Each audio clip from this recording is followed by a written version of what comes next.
नमस्कार प्यारे विद्यार्थियों, अंतर्राष्ट्रीय विधि की वीडियो श्रृंखला में आपका स्वागत है। आज हम अंतर्राष्ट्रीय संधियां के दूसरे वीडियो में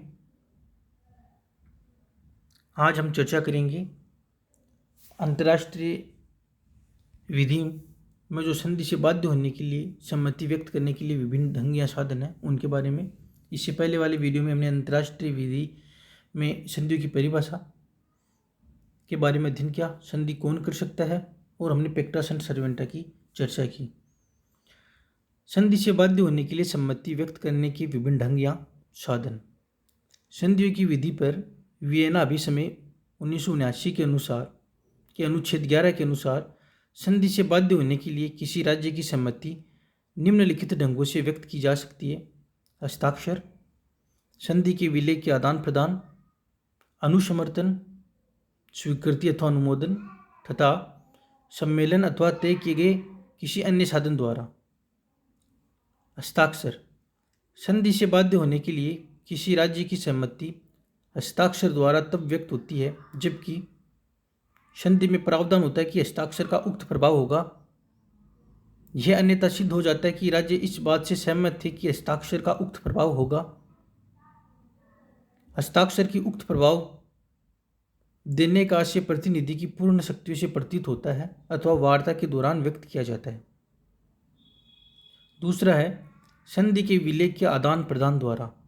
संधि से बाध्य होना राज्यों द्वारा संधि के विलय के आदान प्रदान द्वारा तब व्यक्त होता है जब विलय में यह प्रावधान होता है कि आदान प्रदान का उक्त प्रभाव होगा अथवा यह अन्यथा सिद्ध हो जाता है कि राज्य की सहमति थी कि विलय के आदान प्रदान का उक्त प्रभाव होगा।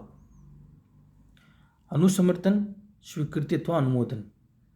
संधि के बाध्य होने के लिए किसी राज्य की सम्मति अनुसमर्थन द्वारा तब व्यक्त होती है जब संधि में प्रावधान होता है कि ऐसी सम्मति अनुसमर्थन द्वारा व्यक्त होगी। यह अन्यथा सिद्ध हो जाता है कि राज्यों ने यह तय किया था कि अनुसमर्थन आवश्यक होगा। राज्यों के प्रतिनिधि ने अनुसमर्थन के अध्याय दिन संधि पर हस्ताक्षर किए हैं अथवा अनुसमर्थन के अध्याय दिन संधि पर हस्ताक्षर करने का आशय प्रतिनिधि की पूर्ण शक्तियों अथवा वार्ता के दौरान व्यक्त होता है। सम्मेलन तथा अन्य साधन द्वारा। संधि के बाध्य होने की किसी राज्य की सम्मति सम्मेलन द्वारा तब व्यक्त होती है जब संधि में प्रावधान होता है कि ऐसी सम्मति सम्मेलन द्वारा व्यक्त होगी। यह अन्यथा सिद्ध हो जाता है कि वार्ता करने वाले राज्यों ने तय किया था कि ऐसी सम्मति सम्मेलन द्वारा व्यक्त होगी या सभी पक्षकारों ने तत्पश्चात तय किया कि ऐसी सम्मति सम्मेलन द्वारा ही व्यक्त होगी। इसके अतिरिक्त जब तक संधि में अन्यथा प्रावधान नहीं होता है, संधि से बाध्य होने की किसी राज्य की सम्मति अनुसमर्थन, स्वीकृति, अनुमोदन या सम्मेलन। संधि करने वाले राज्यों द्वारा आदान प्रदान, निक्षेपधारी या अमानतदार के पास जमा करने या यदि तय हो तो संधि करने वाले या अमानतदार को उसकी अधिसूचना देने पर सिद्ध होती है। अंत में यह नोट करना आवश्यक होगा कि आरक्षण के प्रावधानों के अपवादों को छोड़कर संधि से बाध्य होने की किसी राज्य की सम्मति तभी प्रभावशाली होती है जबकि संधि ऐसी अनुमति देती है अथवा अन्य संधि करने वाले राज्य ऐसा तय करते हैं। यदि संधि से बाध्य होने के लिए किसी राज्य की सम्मति के संबंध में यदि संधि विभिन्न प्रावधानों को चुनने का अधिकार प्रदान करती है तो सम्मति तभी प्रभावी होगी जब यह स्पष्ट हो कि सम्मति किस प्रावधान से संबंधित है। इससे पहले हमने चर्चा की कि जो भी हमारी सम्मति है वो स्वतंत्र होनी चाहिए। अगर सम्मति स्वतंत्र नहीं है तो वो संधि अपना जो मूर्त रूप है वो साकार नहीं कर पाएगी। संधियों को बनाना। किसी भी संधि द्वारा उत्तरदायित्व उत्पन्न होने के लिए निम्नलिखित चरण या शर्तें आवश्यक है। पहली, प्रतिनिधि को समझौता के लिए अधिकार प्रदान करना। दूसरी, समझौता वार्ता तथा संधि को अपनाना। तीसरी, हस्ताक्षर। चौथी, अनुसमर्थन। 5, सम्मेलन। 6, संधि का लागू होना। 7, पंजीकरण एवं प्रकाशन। 8, संधि का राष्ट्र विधि में कार्यान्वयन। अब हम इनको एक एक संक्षेप में देखेंगे। प्रतिनिधि को समझौता वार्ता के लिए अधिकार प्रदान करना। संधि के बनाने में सर्वप्रथम कदम यह होता है कि किसी भी संधि के पक्षकार अपने किसी प्रतिनिधि को संधि के विषय में वार्ता करने का अधिकार प्रदान करते हैं। जब किसी संधि को बनाने के विषय में कोई सम्मेलन होता है तो यही अधिकृत प्रतिनिधि भाग ले सकता है। 2. समझौता वार्ता तथा संधि को अपनाना। उपयुक्त अधिकृत प्रतिनिधि संधि के विषय में वार्ता आदि करते हैं, जैसे कि संधि के क्या प्रावधान हो इसके बारे में निर्णय लिया जा सके। जैसा कि स्पष्ट किया जा चुका है, राज्यों द्वारा अधिकार प्रदान किए जाने वाले प्रतिनिधि ही इस प्रकार की वार्ता के अधिकारी है। वार्ता के उपरांत जब संधि के प्रावधानों के विषय में निर्णय लिया जाता है तो उन्हें अपनाया जाता है। अगला कदम है हस्ताक्षर। जब वार्ता के द्वारा संधि के प्रावधानों को आखिरी रूप दे दिया जाता है तब राज्य पक्षकार प्रतिनिधि उस करार पर हस्ताक्षर करते हैं।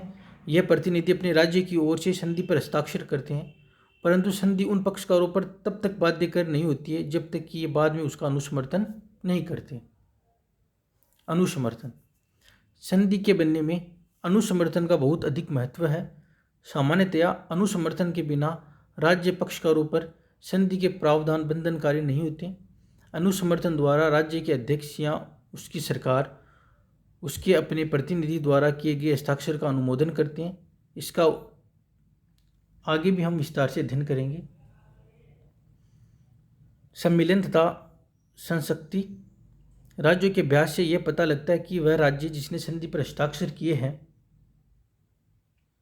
वे बाद में इसे स्वीकार भी करते हैं। सम्मेलन किसी राज्य द्वारा तब किया जाता है जब किसी संधि को उसके निश्चित पक्षकारों ने हस्ताक्षर करके स्वीकार कर लिया है तथा उसका अनुसमर्थन भी कर दिया गया है और इस प्रकार ये संधि लागू हो जाती है। संधि का लागू होना। संधि का लागू होना संधि के प्रावधानों पर निर्भर करता है। बहुत सी संधियाँ केवल हस्ताक्षर करने के बाद ही लागू हो जाती है, परंतु जिन संधियों का अनुसमर्थन आवश्यक है वे तभी लागू होती है जब निश्चित संख्या के पक्षकारों ने उसका अनुसमर्थन कर दिया है। यह संधि उन्हीं राज्यों के बीच विधि का रूप लेती है जिन्होंने इस पर हस्ताक्षर करके इसका अनुसमर्थन कर दिया है। अंतर्राष्ट्रीय विधि का यह सामान्य नियम है कि कोई भी संधि इसके पक्षकारों पर ही लागू होती है। पंजीकरण एवं प्रकाशन। किसी संधि के लागू हो जाने के बाद उसका पंजीकरण तथा प्रकाशन भी सामान्यतः आवश्यक समझा जाता है। संयुक्त राष्ट्र चार्टर के अनुच्छेद 102 में यह प्रावधान है कि प्रत्येक संधि या अंतर्राष्ट्रीय करार जो संयुक्त राष्ट्र के सदस्य करते हैं उनका संयुक्त राष्ट्र के सचिवालय में पंजीकरण आवश्यक है तथा उसके द्वारा उसका प्रकाशन भी होना चाहिए। इसी अनुच्छेद में यह स्पष्ट कर दिया गया है कि किसी संधि या अंतर्राष्ट्रीय समझौते का पंजीकरण नहीं करवाया जाएगा तो संयुक्त राष्ट्र संधि के किसी भी अंग में संधि या समझौते का हवाला नहीं दिया जा सकता। इस अनुच्छेद का अर्थ यह है कि संयुक्त राष्ट्र के सभी सदस्यों को अपनी अंतर्राष्ट्रीय संधि या करारों का पंजीकरण अवश्य करा लेना चाहिए। तो आज हमने संधि से बाध्य होने के लिए सम्मति व्यक्त करने के लिए विभिन्न जो प्रकार है उनको देखा एवं संधि का निर्माण कैसे होता है उसके बारे में हमने चर्चा की। धन्यवाद।